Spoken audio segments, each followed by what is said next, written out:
अस्सलाम वालेकुम। आज का हमारा टॉपिक है domains of living organisms. Start करते हैं। बिस्मिल्लाहिर्रहमानिर्रहीम। The following are the main characteristics of the three domains of organisms. Domain archaea. These are the most primitive organisms on earth. Primitive का मतलब होता है कदीम।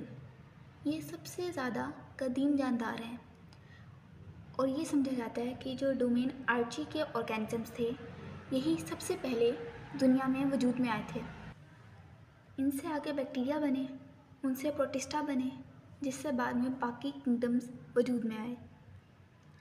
दे are the prokaryotes but their cell wall doesn't contain peptidoglycan but is made of various polypeptides and proteins. Peptidoglycan एक ख़ास chemical compound होता है जिससे बैक्टीरिया की सेल वॉल होती है। उन्होंने कहा है कि ये प्रोकैरियोट्स हैं, यानी इनमें एक प्रोमिनेंट न्यूक्लियस नहीं है, लेकिन इनकी सेल वॉल में पेप्टिडोग्लाइकिन भी नहीं है। अगर प्रोकैरियोट्स हैं तो इसका मतलब ये बैक्टीरिया की तरह है, लेकिन चूंकि इनकी सेल वॉल में पेप्टिडोग्लाइकिन नहीं है इसलिए ये बैक्टीरिया नहीं है। यहाँ पे आप लोगों ने सेल वॉल की हेडिंग दे देनी है। नेक्स्ट हेडिंग है rRNA, ribosomal RNA। Their rRNA resembles more to eukaryotes than to bacteria। जो इनके राइबोसोम्स के अंदर, राइबोसोम्स एक सेल ऑर्गेनेल होती हैं जो प्रोटीन्स फॉर्मेशन में हेल्प करती हैं। लाइक हमारी बॉडी में हमारे सेल के अंदर जो प्रोटीन्स बनती हैं वो राइबोसोम्स बनाते हैं। तो उनके जो राइबोसोम्स के अंदर आरएनए प्रेजेंट है वो यूकैरियोट्स से ज़्यादा रिजेंबल करता है as compare to prokaryotes. Next heading है एनवायरनमेंट। वो किस किस एनवायरनमेंट में सर्वाइव करते हैं। Their cell membrane contains unique lipids which enable them to live in extreme environments. For example, hot springs, salt lakes, and acidic or alkaline waters. हर cell के बाहर सेल मेम्ब्रेन होती है। कोई भी जानदार हो उसके सेल के बाहर सेल मेम्ब्रेन लाजमी होगी। उसके बाद सेल वॉल आती है। सेल मेम्ब्रेन के बाहर सेल वॉल होती है और कुछ लिविंग ऑर्गेनिजम्स के सेल में सेल वॉल होती है और कुछ में नहीं। फॉर एग्जांपल प्लांट्स के सेल की सेल वॉल होती है लेकिन एनिमल्स के सेल में सेल वॉल नहीं होती। लेकिन सेल मेम्ब्रेन हर सेल में होती है, चाहे वो बैक्टीरिया का सेल हो, प्लांट का सेल हो, एनिमल का सेल हो, किसी का भी सेल हो। और सेल मेम्ब्रेन थोड़ी डेलिकेट होती है। हार्श इन्वायरमेंट्स में सर्वाइव करना उसके लिए मुश्किल होता है और वो मुश्किल हालात में डेड हो जाती है, जिससे वो ऑर्गेनिज्म मर जाता है, सेल डेथ हो जाती है। लेकिन जो आर्ची की सेल मेम्ब्रेन है उसमें ख़ास तरह के लिपिड्स प्रेजेंट हैं। लिपिड्स क्या होते हैं? जो फैट मॉलिक्यूल्स होते हैं ना, जो उनका स्ट्रक्चर होता है, स्मॉल यूनिट होता है, वो लिपिड्स होते हैं। तो उनकी सेल मेम्ब्रेन में ऐसे लिपिड्स प्रेजेंट है जो उन्हें मुख्तलिफ और शदीद किस्म के हालात में भी ज़िंदा रखती है, जैसे कि वो गर्म पानी के झरनों में या बहुत साल्टी वाटर में या एसिडिक या बेसिक इन्वायरमेंट में भी सर्वाइव कर सकते हैं। ये इनकी खसूसियात स्पेशली इंडिकेट करती है कि ये बहुत कदीम है और जब हमारी अर्थ नई नई बनी थी, जब अर्थ का टेम्परेचर ज़्यादा था, अर्थ पे ऑक्सीजन नहीं था, जब ये दुनिया ऐसी नहीं थी जैसी आज है, तब भी ये ऑर्गेनिज़म उतने सख्त हालात में रहा करते थे। However, they also exist in more common environments like soil and oceans.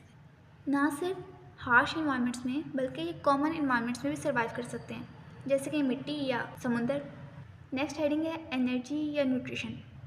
Some archaea obtain energy from inorganic compounds such as sulphur और अमोनिया। इनऑर्गेनिक कंपाउंड्स को ये लोग मेटाबोलाइज करते हैं जिससे इन्हें एनर्जी मिलती है। कुछ आर्ची इस तरह एनर्जी बनाते हैं अपने लिए। The other group perform photosynthesis but do not produce oxygen. इसके अलावा जो आर्ची हैं वो फोटोसेंसिस करते हैं लेकिन वो ऑक्सीजन नहीं बनाते, ऑक्सीजन की जगह सल्फर को रिलीज करते हैं इन्वायरमेंट में। नेक्स्ट हेडिंग है kingdom. There is one kingdom in domain archaea, that is kingdom archaea bacteria. जो डोमेन हमारी आर्ची है उसके अंदर सिर्फ एक किंगडम है, आर्ची बैक्टीरिया के नाम से। आर्ची का मतलब होता है एंशिएंट बैक्टीरिया। एग्जाम्पल्स की हेडिंग है। Examples of archaebacteria include methanogens, halophiles, thermophiles acidophiles. Methanogens, आपने वर्ड मेथा से याद रखना है कि ये मीथेन प्रोड्यूस करते हैं अपने मेटाबॉलिज्म के रिजल्ट में। जैसे हम लोग कार्बन डाइऑक्साइड रिलीज़ करते हैं अपनी बॉडी से as a result of respiration, तो ये वाले आर्ची बैक्टीरिया मीथेन रिलीज़ करते हैं। नेक्स्ट है हेलोफाइल्स। हेलो का मतलब होता है साल्ट, फाइल्स का मतलब होता है लविंग, ठीक है। जो वर्ड फाइल होता है उसका मतलब होता है लविंग, तो हेलोफाइल्स मतलब साल्ट लविंग। ऐसे आर्ची बैक्टीरिया जो साल्टी इन्वायरमेंट को पसंद करते हैं और साल्टी इन्वायरमेंट में रहते हैं। एक नॉर्मल ऑर्गेनिज्म के लिए साल्टी इन्वायरमेंट में रहना पॉसिबल नहीं है, लेकिन ये रह लेते हैं। थर्मोफाइल्स यानी कि heat loving, found in hot springs. Acidophiles यानी कि acid loving, found in extremely acidic environments. Domain archaea अलग से भी लॉन्ग में आ सकता है और ये तीनों डोमेन मिलके भी लॉन्ग में आ सकते हैं। नेक्स्ट हेडिंग है domain bacteria. This domain contains bacteria and सियानोबैक्टीरिया।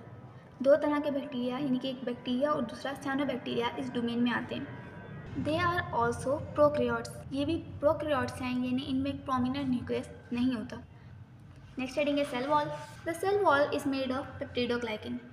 Bacterial cell की ये खसूसियत है कि उसकी सेल वॉल पेप्टिडोग्लाइकन से मिलकर बनती है।